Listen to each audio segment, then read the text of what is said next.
Apparently Marcy is a pretty big Elvis fan, hence the orgasm. She says she would cheat on Steve with him even. But even Marcy is not convinced that Peggy saw Elvis until one of Al's shirts has an enormous sweat stain on it and it's in the shape of Elvis. Now they're convinced.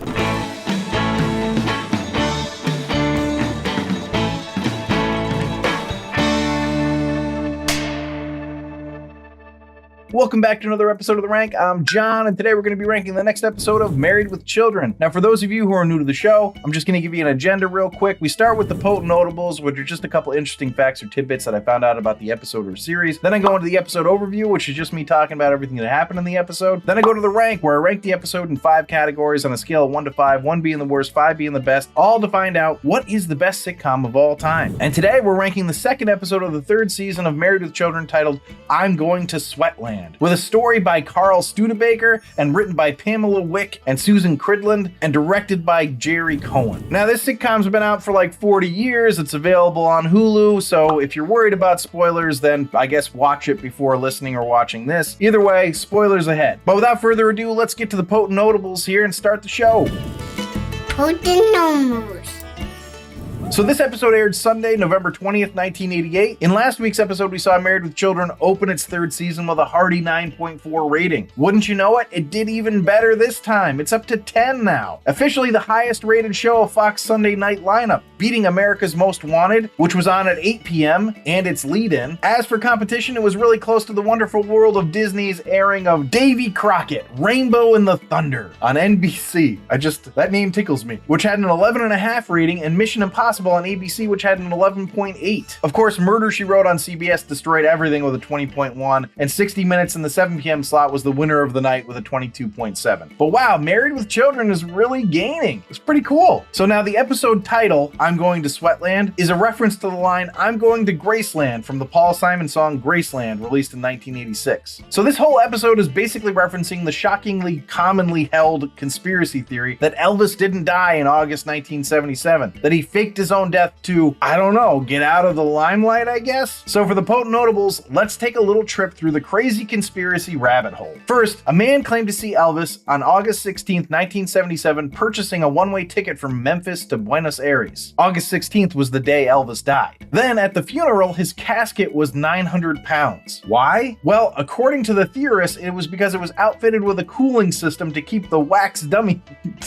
to keep the wax dummy that was inside cool on a hot day. And then his headstone had his middle name misspelled. It was spelled Aaron instead of Aaron, which theorists claimed was his way of signaling the fans that he was still alive. Again, why would he fake his own death only to signal to you that he was still alive? Then there was the second big sighting on December 31st that same year. Some guy visiting Graceland took a bunch of pictures, and apparently there was a shadowy Elvis-like figure sitting in the doorway of the pool house. I mean, it just keeps going and going. There was even a sighting as recently as 2016, claiming a groundskeeper was him. There's even people that say he was a background extra in Home Alone. Anyway, I only thought to include this for the people who may not have understood what was going on with this plot line. So there you go. So those are the potent notables. Let's go to the episode overview. We open the episode with Al being mean to women in the women's shoe store that he works at. Sort of surprising he's able to keep his job at all. But Peggy is going to come into the store flanked by a young guy for some reason. She's been out shopping and I guess this guy is carrying her bags for her or something. That was really bizarre to me. I didn't really understand what was going on there. But what the episode is really establishing is just how much of a shopaholic Peggy is. I mean, she is really addicted to spending money. How on earth they have enough money for her to spend to become addicted to it is beyond me. But Al is going to put his foot down. No more money until Peg does the laundry, which she reluctantly agrees to, but not before stealing money out of the store's register? What the hell was that? It's not like the Bundys own the store. Her husband just works there. I guess they're lucky there aren't any security cameras in the store. Still, how did he balance the till at the end of the day? My jaw really just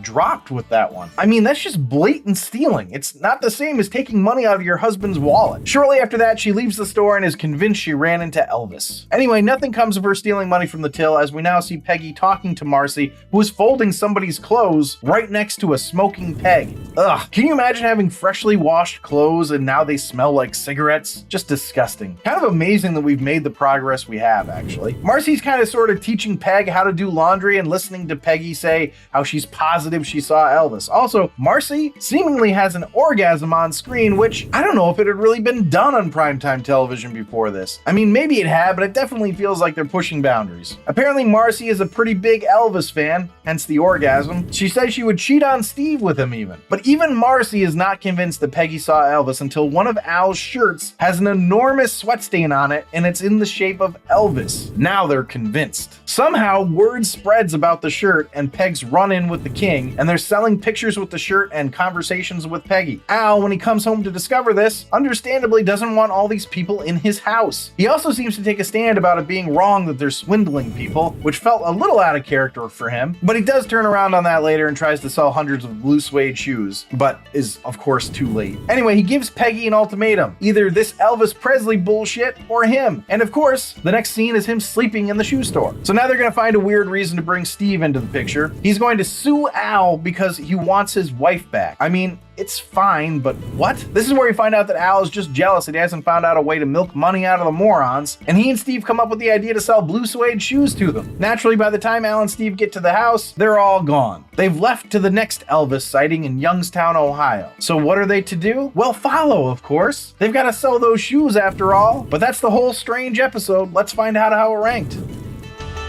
A rank. So the rank is where I rank the episode based on 5 categories: story, acting, dialogue, episode coherence, and character relatability. We're ranking on a scale 1 to 5, 1 being the worst, 5 being the best. And before I dive into the rankings here, I just want to say if you're enjoying the episode, please leave a like down below. It really does help us out. Hit that big thumbs up button. Anyway, without further ado, let's dive in here with the first category being story. And I gave that a 2. I mean, was it kind of fun? Yeah. Was it funny? Yes, also. Was it a good story? No.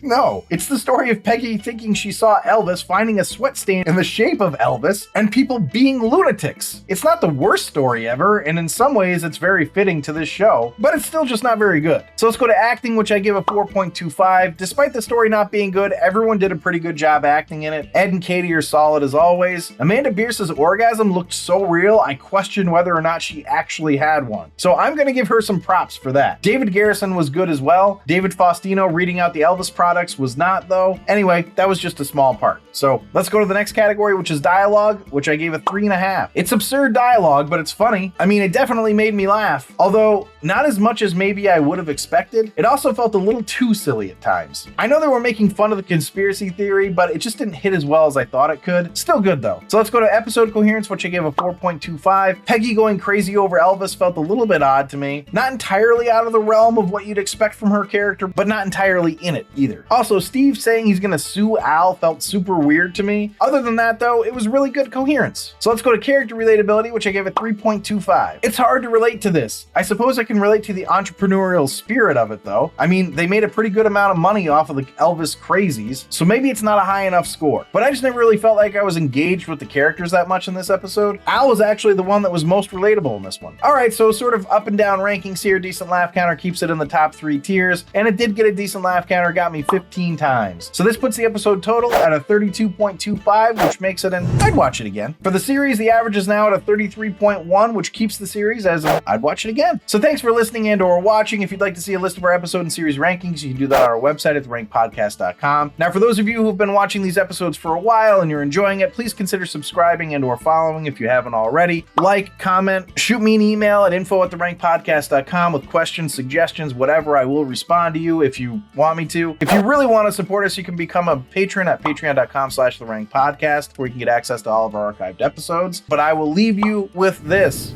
Warning, the level of cringe you're about to be exposed to is potentially unsafe. Viewer discretion advised. Did you all see the size of that sweat stain on that shirt?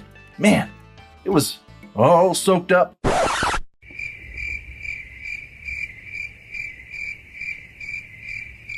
What the was that?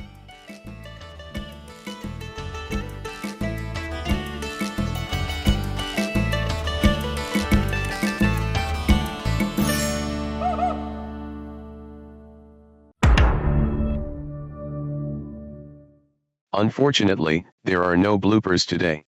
But not because John didn't mess up. John is always messing up. Even small words are hard for him to say. Did you all see the... Oh, man.